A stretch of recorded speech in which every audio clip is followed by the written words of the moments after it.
함께 나눌 말씀은요, 두 종류의 위협, 두 종류의 위협에 대해서 함께 나눴으면 좋겠습니다.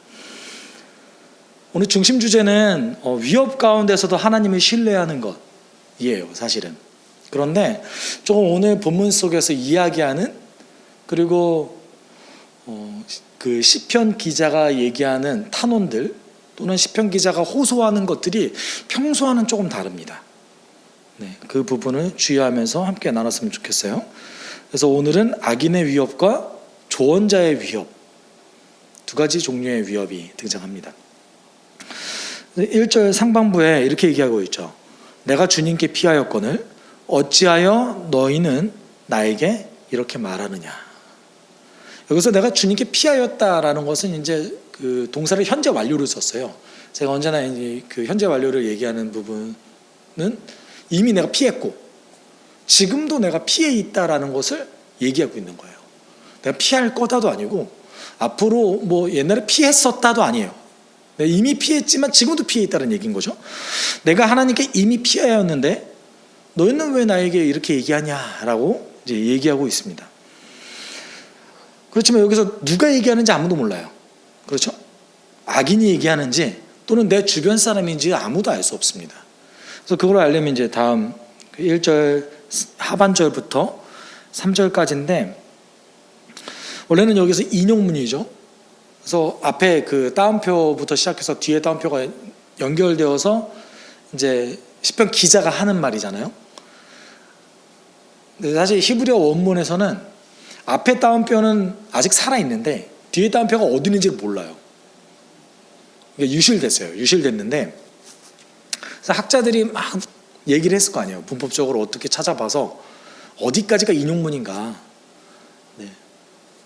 그렇지만 저는 우리 성경 해석이 그 성경 번역 버전에서 얘기하는 게 정확하게 잘 반영했다고 생각해요.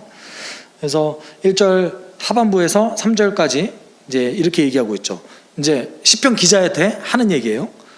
너는 새처럼 너의 산에서 피하여라. 악인이 활을 당기고 시위에 화살을 메워서 마음이 바른 사람을 어두운 곳에서 쏘려하지 않느냐. 기초가 바득바득 흔들리는 이 마당에 의인인들 무엇을 할 수 있겠는가. 지금 시편 기자한테 누군가가 얘기를 하는 거예요. 누군가가 조언을 해주는 거죠. 결론적으로 얘기하면 포기해라요. 포기해라. 너가 뭘 할 수 있겠느냐. 실질적으로 있는 그 악인의 위협에서 도망쳐라라는 거죠. 도망쳐라. 다른 얘기로 하면 지금 있는 자리에는 악인의 위협이 너무 많으니까 자리를 피해라 라는 얘기인 거죠. 여러분, 이런 조언은 누구나 할 수 있고, 그리고 실제적으로 우리가 가장 쉽게 할 수 있는 조언 아닙니까? 그렇잖아요. 실제적으로 내가 지금 위험에 처해 있고 지금 너무나 위험한데 악인의 실제적인 위협이 나를 지금 도사리고 있는데 지금 이곳에 있다라는 것 자체가 어쩌면 어리석을 수도 있잖아요.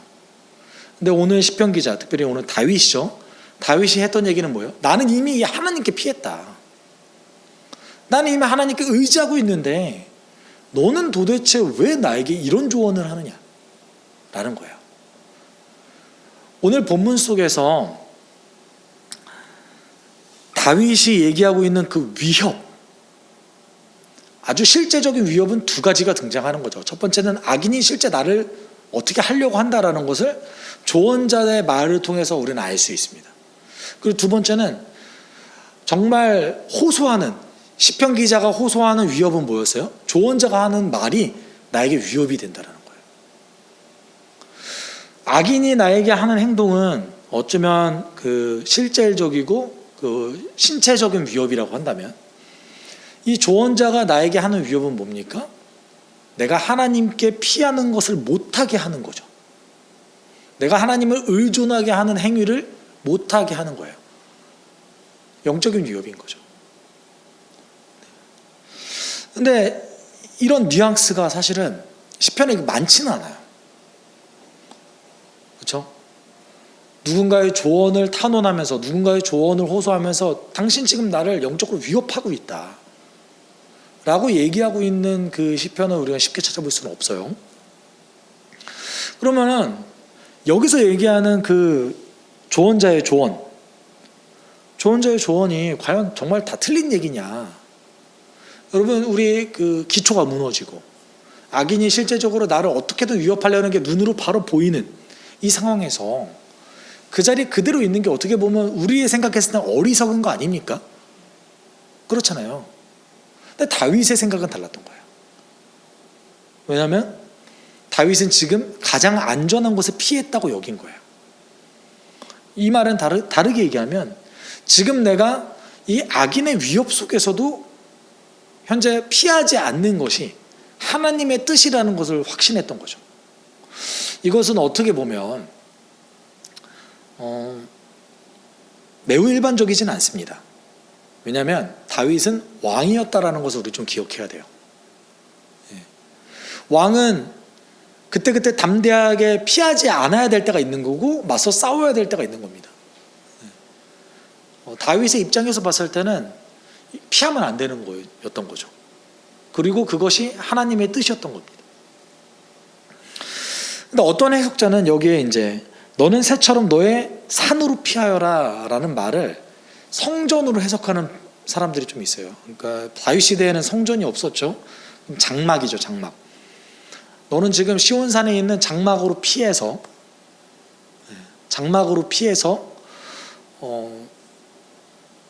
너의 위기를 모면하라 라고 해석하는 사람도 있어요. 그럴듯하죠. 우리가 원래 다윗 이전에는 그 장막이 실로라는 곳에 있었어요. 근데 다윗이 그 실로에 있었던 장막을 언약궤와 함께 이제 시온산으로 옮겼거든요. 그 정확한 장면들이 등장합니다. 근데 이게 어디서 이제 기인하냐면, 그러니까 이스라엘의 그 전통에서 율법 체계에서 그 성막에 아무나 들어갈 수 없잖아요. 성막에 아무나 들어갈 수 없으니까 굉장히 위기에 처한 사람이 성막에 들어가서 어떤 그 뿔을 잡으면 그 위기를 모면할 수 있었나 봐요. 그것이 이제 열왕기상 2장 28절에 등장하는데요. 요압의 얘기입니다. 이런 소문이 요압에게 들렸다. 그는 압살롬의 편에 들지는 않았으나 아도니아의 편을 들었으므로 주님의 장막으로 도망하여 제단의 뿔을 잡았다. 제단의 뿔을 잡으니까 사람들이 이 요압을 죽일지 말지를 고민해요. 왜냐하면 들어갈 수가 없고, 그리고 지금 상태에서 건들 수가 없으니까 굉장히 고민을 합니다. 결국은 이제 요압이 죽임을 당하죠. 이게 어느 과정에서 있었던 사건이냐면, 다윗이 죽고 나서 솔로몬에게 이제 왕위가 넘어갈 때 다윗이 했던 유언 중에 하나예요. 요압을 죽여라는 거였어요. 요압을 죽이는 거였어요. 근데 이 요압이, 군대 장관 요압이 이때 그 위기 속에서 벗어날 수 있었던 방법이 뭐였냐면 장막에 가서 뿔을 잡던 거였어요. 요거를 이제 얘기하면서 오늘 이제 본문 속에서 등장했던 요 산으로 피하여라라는 게 혹시 성전이 아닌가 해석하는 사람들이 있습니다. 제가 이렇게 얘기했다는 것은 저는 동의하지 않는다는 얘기겠죠. 왜냐하면 성막에 들어가서 뿔을 잡는 행위는 매우 일시적이에요. 네. 요압도 결국은 죽임을 당했죠. 네. 언제까지 거기에 그대로 있을 수 있었겠어요? 그래서 이것은 이제 매우 일시적이기 때문에 마치 그럴듯해 보이는 해석일 수는 있지만 일리가 있는 건 아닌 것 같습니다. 제가 생각하기에는 너는 산으로 피해라 라는 말은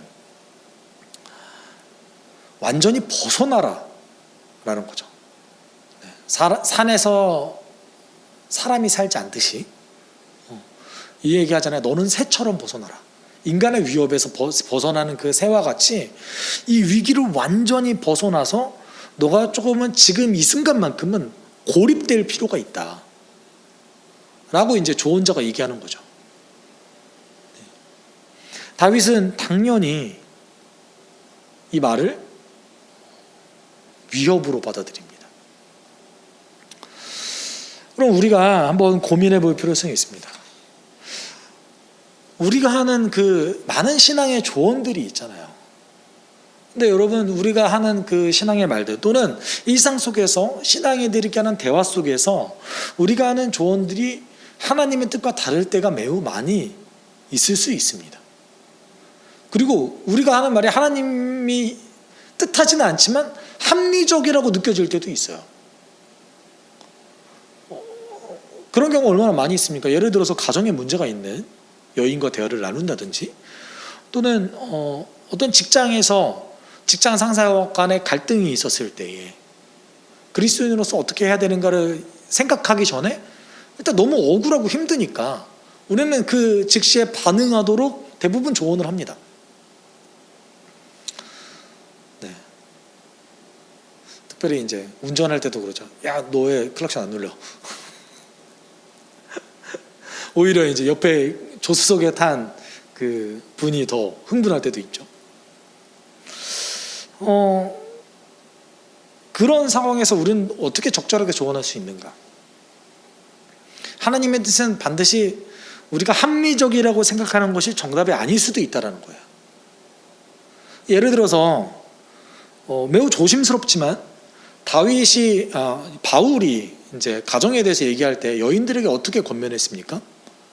혹시 너의 그 순종과 너의 섬김을 통하여서 안 믿는 남편이 너를 통해서 하나님을 보게 될까? 나는 고민한다. 나는 생각한다. 그렇기 때문에 될 수 있으면 이혼을 자제해라. 이혼을 안 했으면 좋겠다. 라는 형식으로 이제 고린도전서에서 얘기하고 있죠. 다윗이 생각했을 때도 충분히 이제 이혼 사유가 될 만한 일이지만 하지 말아라는 얘기인 거잖아요.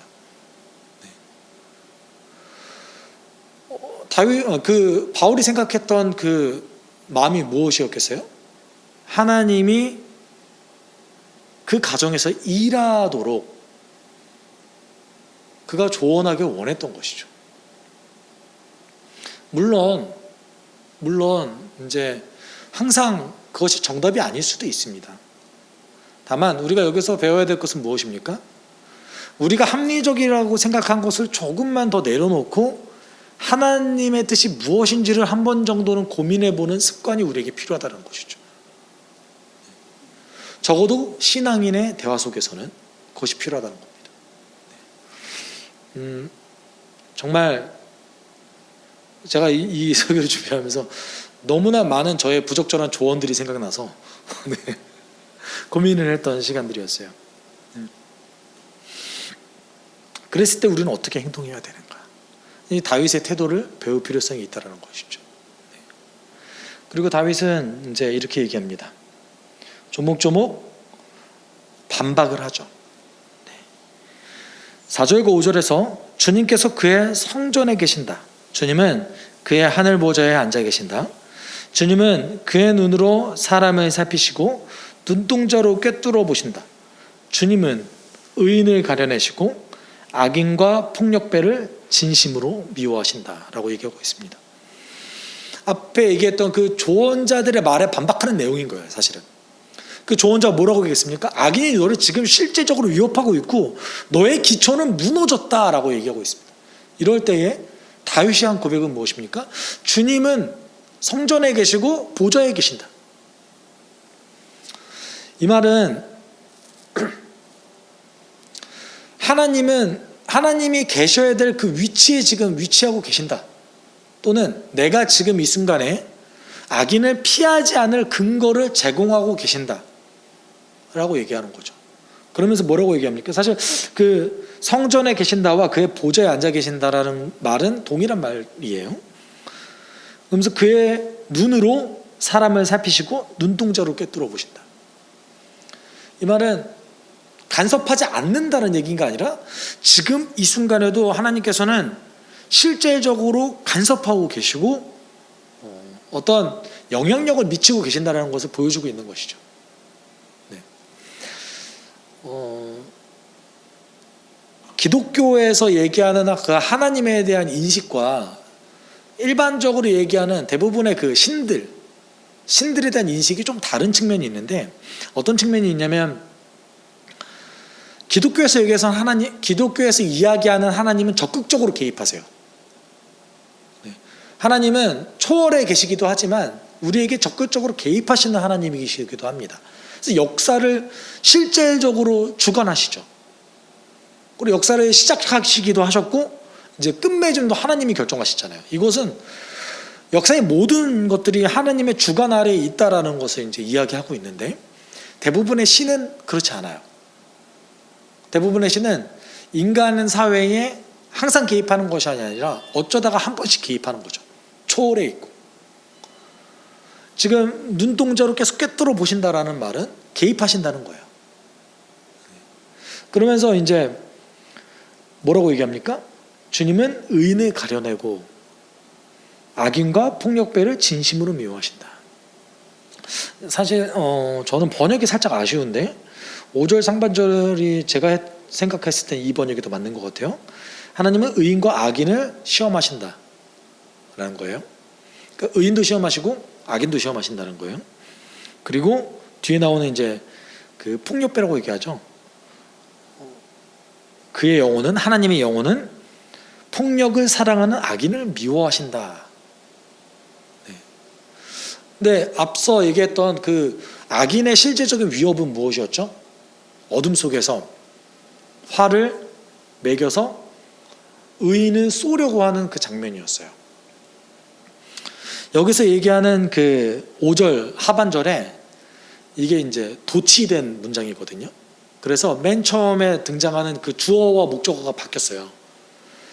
결론적으로 얘기하면 뭘 강조했냐면 하나님이 미워한다를 강조하기보다 악인이 폭력을 좋아한다. 그러니까 폭력배가 아닙니다. 악인이 폭력을 좋아한다. 문장 구조로 보면 사실은 폭력을 사랑하는 그는 하나님께 시험받은 악인인 거예요. 그러니까 센텐스가 하나거든요. 원래 하나인데 연결되어 있어요. 그 앞에 테스트 받은 악인, 그 시험 받은 악인은 폭력을 사랑한다요. 네. The one who loves 이렇게 되거든요. 근데 이제 저희 번역에서는 폭력배라고 얘기하고 있잖아요. 그게 아니라 폭력을 사랑하는 그 악인을 하나님께서 시험하셨고 하나님께서 정말 전심으로 진심으로 그를 미워하는 거죠. 네. 다른 얘기로 하면 우리 1절에서 3절에서 얘기했던 의인을 실질적으로 위협하는 그 악인은 폭력을 사랑하고 그 폭력을 사랑하는 그 악인을 하나님께서 미워한다라는 거예요. 네. 왜냐하면 하나님은 개입하시거든요. 하나님은 실질적으로 눈으로서 그 사람이 잘못했는지 잘하고 있는지를 확인하시는 거죠. 왜냐하면 그분은 재판장이시니까요. 그래서 6절에 그들이 받는 그 대가에 대해서 이렇게 얘기하고 있어요.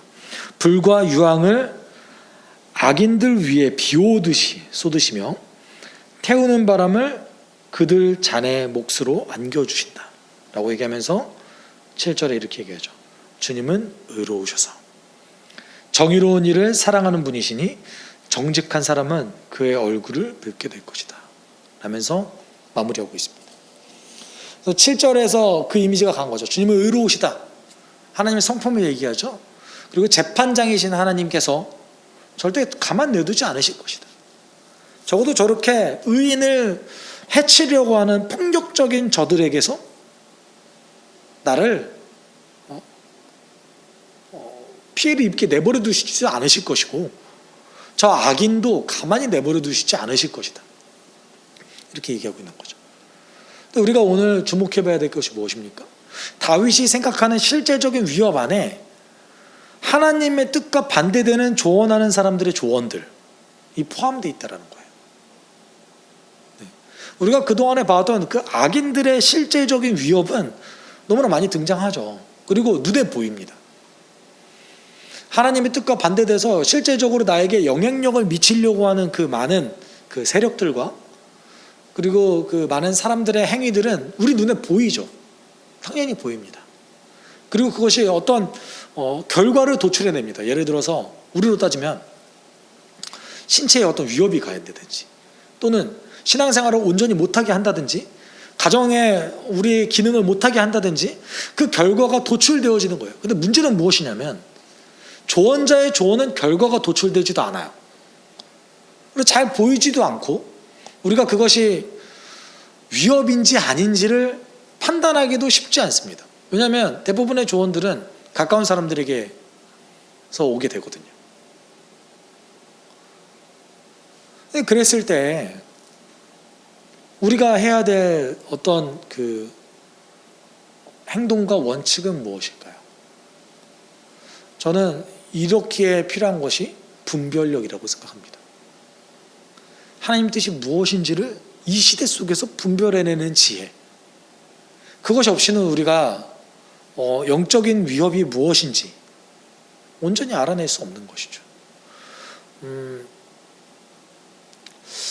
요새 이제 좀 많이 느끼는 부분 중에 하나인데, 뭔가 너무 이제 그 은혜를 얘기하는 그 목회자들의 워딩이 너무 인위적이라는 생각이 저는 요새 많이 들어요.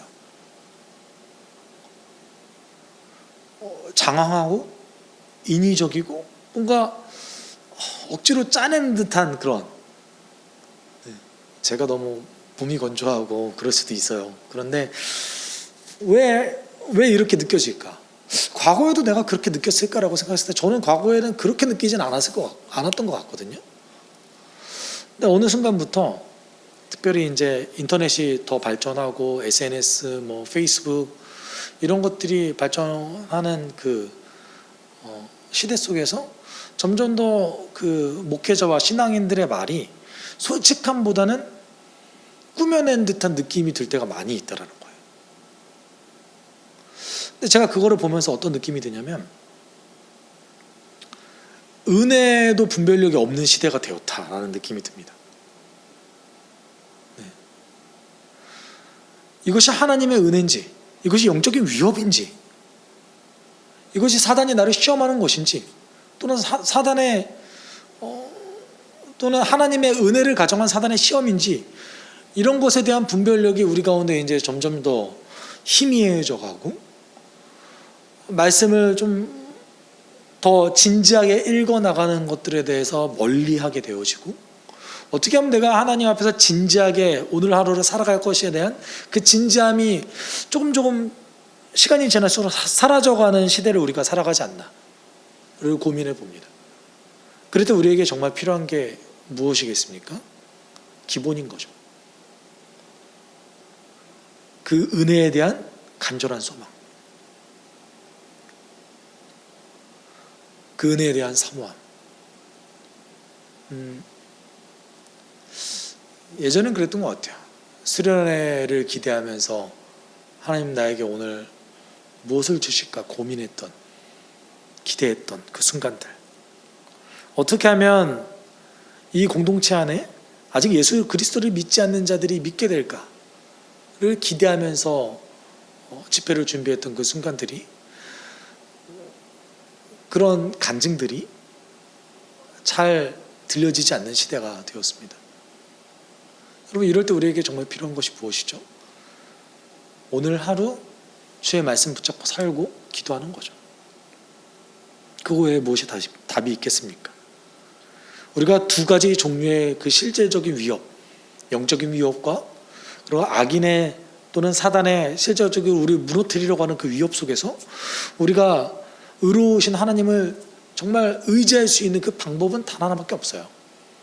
하나님의 말씀을 깨닫고 하나님 뜻이 무엇인지 아는 거죠. 그리고 그 아는 대로 살려고 기도하는 거죠. 오늘 우리가 함께 기도할 때, 하나님, 모든 것이 혼미해진 이 시대 속에서 분별력을 가지게 우리를 좀 도와주십시오. 하나님의 말씀을 통해서 하나님의 뜻이 무엇인지를 오늘 하루 알고 하나님 뜻 안에 살아갈 수 있는 우리가 될 수 있도록 주님 인도해 주십시오. 우리가 함께 기도하도록 하겠습니다. 사랑 많으신 하나님 아버지, 감사합니다.